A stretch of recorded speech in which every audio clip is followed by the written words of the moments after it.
জগন্নাথ দেবের মন্দিরের দেখবেন পায়ে বেরি লাগানো বজরংবলীর মূর্তি আছে। তো কেন বলুন তো? তো জগন্নাথ দেবের হলেন একজন অ্যাকচুয়ালি কৃষ্ণ বা নারায়ণ।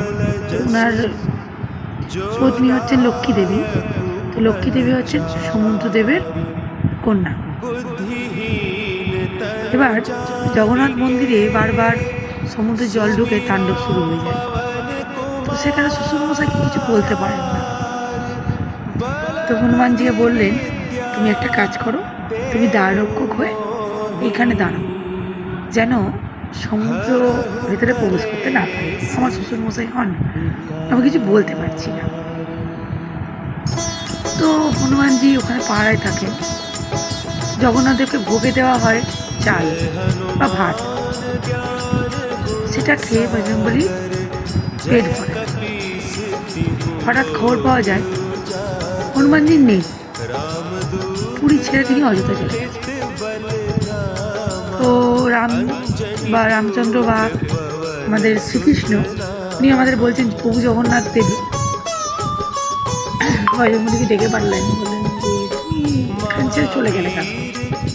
বলছে, আমার না আপনার ওই চালে পেট ভরছে না, আমার লাড্ডু চাই, সেই জন্য আমি অযোধ্যায় গিয়েছিলাম। না, এখান থেকে তো অযোধ্যা যাওয়া যাবে, তুমি অযোধ্যা গেলে আমার সমুদ্র আবার মন্দিরে ঢুকে আবার সপ্তম পার করে দিচ্ছে, তো তোমার এখানে যাওয়া যাবে। তো তাহলে প্রভু আমি কি করবো?